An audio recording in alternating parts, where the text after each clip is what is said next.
नमस्कार दोस्तों। आज हम जिस हस्ती से आपको रूबरू करवा रहे हैं वो हैं सुरेंद्र सागर। लेखक हैं, शायर हैं, मशहूर गीतकार हैं। और जो सुरेंद्र जी हैं वो पपोसा गांव से संबंध रखते हैं। इनकी जो मुख्य कृति जो हम आपको बताएं तो गज़ल संग्रह एहसास सागर के। इन्होंने जो किसानों पे एक गीत लिखा, फसल पे गीत लिखा। फसल सूख गई पानी में, एक डूबगी पानी में। और बेटी के ऊपर भी इन्होंने अपनी जो कीर्ति दी। इन्होंने जो बात करें हम, बेटी सबकी बेटी हो से, ना लोहे की ना काठ की। और एक मशहूर गाना आपको सुनने को मिल पाएगा अभी आगे जो आने वाला है फिल्म मुड़ के देखा ना कर। बुज़ुर्गों पर भी गज़ल कई मसले के नाम से जो खड़े हो गए, सुना कि बच्चे बड़े हो गए। कोरोना महामारी पर भी गज़ल इन्होंने, कैसा ये सन्नाटा पसरा यहाँ, कोई दहशतगर्द गुजरा है यहाँ। नमस्कार सर, आपका स्वागत है पीएमएफओ न्यूज़ के चैनल के ऊपर। नमस्कार जी। तो सागर जी, जो बहुत सारी कृतियाँ आपने लिखी हैं, पहले आप अपना परिचय करा देंगे फिर बात करेंगे। जी, मैं सुरेंद्र सागर, मेरा गांव पपोसा है और मैं शिक्षक के पद पर तैनात हूँ राजकीय कन्या प्राथमिक पाठशाला दौलतपुर में। शिक्षक भी हैं, लेखक भी हैं, शायर भी हैं, गीतकार भी हैं। बहुत सारी कृतियाँ आपने जो की हैं। तो ये जो हुनर है एक प्रकृति की देन होता है, लेकिन इसके लिए कहीं ना कहीं से आदमी सीखता है। तो कहाँ से सीख लेकर के आपने ये जो काम शुरू किया? ये पहले तो मैं जैसे गज़लें पढ़ने का शौक़ तो मुझे बचपन से ही था। फेसबुक पे मैं वन लाइनर शेर डाल देता था। तो मेरे एक दोस्त ने सलाह दी कि आप क्यों ना परमानेंट लिखने लगें, आपकी सोच अच्छी है तो आप शायरी लिखें, कविताएं लिखें, गीत लिखें।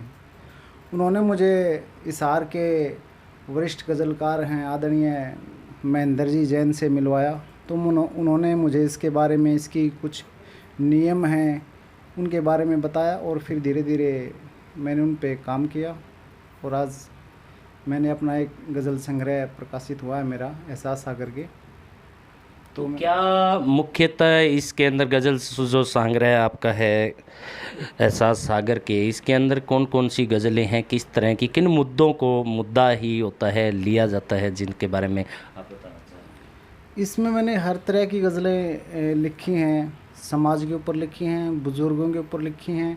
और गज़ल तो वैसे भी मासूका के लिए होती हैं, तो बहुत सारी गज़लें मैंने मासूका के लिए भी लिखी हैं। बेटी की बात करें तो बेटी पे भी सबकी बेटी हो से, ना लोहे की ना काठ की। जो गीत आपने लिखा और बहुत पसंद भी आया लोगों को, बेटियों को, तो उसके बारे में थोड़ा सा लाइनें आप बोल के बताएं। देखिए, बड़ा अच्छा क्वेश्चन है आपका। मैं आपको एक बार बताना चाहता हूँ कि मैंने पहले एक कविता लिखी थी ये, और मेरी क्लास की 5th क्लास की स्टूडेंट है सुनेहा बाजीगर, मैंने उसको गुनगुनाते हुए सुना। उसकी बहुत प्यारी आवाज़ थी। तो फिर मैंने अपने, मेरा मित्र है डार्क बीट नाम से स्टूडियो उसका, तो सामने सुखबीर वर्मा, उनसे बात करी। उन्होंने इसका म्यूज़िक तैयार किया और उसी लड़के ने, जिसकी उम्र मात्र 10 साल है, उसी ने इसको गाया और बहुत ही प्यारा सॉन्ग है। आप इसको ज़रूर सुनिएगा। क्या बोल हैं इस गाने के? इसके बोल एक दिन में वैसे ही गुनगुना रहा था कि ना राजा की ना रंग की, ना बामण की ना जाट की, बेटी सबकी बेटी हो से, ना लो की ना काट की। चलो, तो कुछ झलकियाँ हम इस गाने की आपको सुनाते हैं और फिर बाद में चर्चा करते हैं।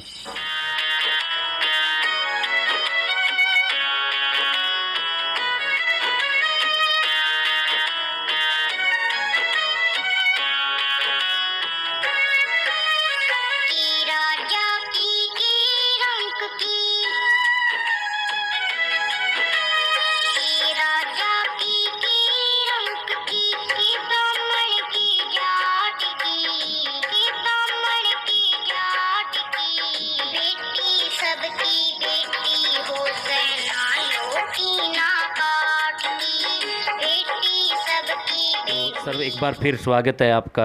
और हम बात करेंगे, बुज़ुर्गों पे भी काफ़ी गज़लें आपने लिखी हैं। कई मसले खड़े हो गए हैं, सुना है कि बच्चे बड़े हो गए हैं, इस पे भी क्या बात करना चाहिए? ये बुज़ुर्गों के ऊपर मैंने लिखी थी और इस गज़ल को बहुत लोगों ने बहुत पसंद किया है। इसके शेर देखिएगा कि कई मसले अब खड़े हो गए हैं, कई मसले अब खड़े हो गए हैं, सुना है कि बच्चे बड़े हो गए हैं। कई मसले अब खड़े हो गए हैं, सुना है कि बच्चे बड़े हो गए हैं। और शेर है कि बुज़ुर्गों के बर्तन अलग ही मिलेंगे, बुज़ुर्गों के बर्तन अलग ही मिलेंगे, अलग उनके देखो घड़े हो गए हैं, सुना है कि बच्चे बड़े हो गए। बहुत ही मार्मिक जो गज़ल आपने लिखी थी बुज़ुर्गों पे, काफ़ी लोगों ने बहुत जो है एक किस्म से दर्द भी होता है कि भी बुज़ुर्गों के जो हालात हो चुके हैं इस समय। तो अभी जो कोरोना महामारी आई उसको भी आपने नहीं बख्शा, उस पे भी कुछ न कुछ खूब लिखा, तो उसके बारे में भी बात करेंगे। कैसा ये सन्नाटा पसरा है यहाँ, कोई दहशत गर्द गुजरा है यहाँ पे भी बात करेंगे। क्या था ये इसमें देखा था कि बिल्कुल ही सन्नाटा सन्नाटा फैल गया था गांव शहर। गांव में तो फिर भी ठीक था, पर शहरों में तो बिल्कुल सन्नाटा फैल गया था। तब ये गज़ल हुई थी, कैसा ये सन्नाटा पसरा है यहाँ, कोई दहशत गर्द गुजरा है यहाँ। और इसको मेरे दोस्त सुखबीर वर्मा ने अपनी आवाज़ दी है, म्यूज़िक दिया है, और बहुत प्यारी गज़ल। ये इस गज़ल से भी आपको रूबरू करवाते हैं, थोड़े बोल जो है गज़ल के हम सुनाते हैं, और एक बार फिर हम बात करेंगे सुरेंद्र सागर, शायर, लेखक और गीतकार भी हैं, इनसे बात करेंगे कि जो गीत जो आपने फसल को लेकर के, किसानी को लेकर के आपने दिल को छुआ है। आज जो किसान की बात की जाती है, जहाँ भी जाएं किसान की बात हो रही है, तो आपने इसको भी जो है अपनी लेखनी दी है, उसके बारे में। ये एक दिन मैं अपने पापा के साथ खेत में काम कर रहे थे हम, तो वैसे ही बात हो गई थी कि फसल का क्या पता, कभी तो सूखे में बिना पानी के सूख जाती है और कभी पानी में डूब के सूख जाती है। तो तब हुई थी ये कविता लिखी थी। फिर इसको सुखबीर भाई ने अपनी आवाज़ दी, म्यूज़िक दिया। ये गाना था कि एक फसल सूखगी बिन पानी, एक फसल सूखगी पानी में, हे मेरे दाता के लिख रखा तन्ने मेरी कहानी में।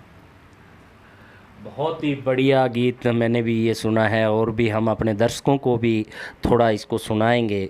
आपके जो गायककार है जिन्होंने गाया है, बहुत ही बढ़िया गाया है, और फिल्माया गया है जिनको उस किसानों को लेकर के, बहुत ही उम्दा फिल्म का जो है फिल्मकार ने किया है। तो हम बात करेंगे। एक फसल सूखगी बिन पानी, एक फसल डूबगी पानी में, एक फसल सूखगी बिन पानी, एक फसल डूबगी पानी में, हे मेरे दाता के लिख राख्या,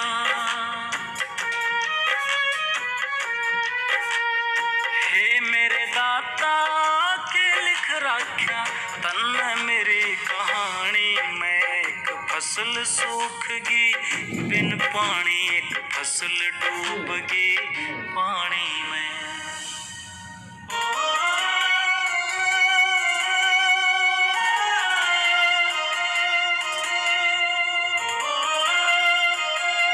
इनसे एक डीजे सॉन्ग, आज डीजे जहाँ भी जाएं खुशी का माहौल होता है, वहाँ डीजे सॉन्ग ज़रूर बजता है। और हरियाणा की बात करें, पहले तो डीजे पे जो सॉन्ग बजा करते थे वो पंजाबी सॉन्ग बजा करते थे, लेकिन आजकल जो हरियाणवी कलाकारों, गायकारों और लेखकों ने जो अपनी लेखनी का कमाल दिखाया है, वो भी एक देखने को बनता है। आपने एक डीजे सॉन्ग भी लिखा है, मुड़ के देखा ना कर, उसके बारे में भी हम बात न करें तो ये बात अधूरी रहेगी। क्या कहना चाहेंगे? जी, आमतौर पर मैं केवल सामाजिक मुद्दों पर ही लिखता हूँ, पर लोगों ने कहा कि क्यों ना आपको एक डीजे सॉन्ग लिखें, फरमाइश करी कि मेरे लिए लिख दो। और वैसे भी मेरे गांव से हैं, मेरे दोस्त हैं नवीन विशु, बहुत अच्छे गीतकार हैं, हरियाणा में बहुत फेमस भी हो चुके हैं। तो फिर मैं सोचा क्यों ना एक डीजे सॉन्ग लिखा जाए, तो फिर उसके ऊपर मैंने लिखा था। उसके बोल कुछ ये हैं, यूँ कि तू चाला मटकती चाल, आड़ा हो जा घने बवाल, तन सारे कहें कमाल, तू इनकी ओट्या ना कर, तू मुड़ के देखा ना कर, तू मुड़ के देखा ना कर। तो सागर जी, ये हुई आपकी डीजे सॉन्ग के बारे में बात हुई, बेटी के बारे में, फसल और नस्ल के बारे में बात हुई, बुज़ुर्गों को भी आपने छुआ है, महामारी देश के अंदर आई उसको भी आपने अपनी लेखनी से अपनी पंक्तिबद्ध किया है। तो आगे जो आपकी जो नई कृति क्या आने वाली है? मैं यही लिखता रहूँगा, गीत भी लिखूँगा मैं आगे, हरियाणवी गीत हैं, गज़लें तो मेरा शौक़ है ही, वो लिखता रहूँगा। और आगे अभी मेरा एक दूसरा गज़ल संग्रह भी आने वाला है। किस नाम से? नाम अभी डिसाइड नहीं करा उसका। तो ये बात कर रहे थे हम सागर से, सुरेंद्र सागर पपोसा गांव से, जो लेखक हैं, शायर हैं, गीतकार हैं। इनकी कई कृतियों के बारे में हमने आपको रूबरू भी करवाया और उनसे जो है गाने लिखे हुए हैं, इनके गाने जो फिल्माए गए हैं, गायकरों के द्वारा गाए गए हैं, वो सारे आपको सुनाएं। और भी इसी तरह से कई जो हस्तियां हैं जो उनसे मिलाते रहेंगे। तब तक के लिए बने रहिए। PMFO न्यूज़ से मैं रण सिंह पवार।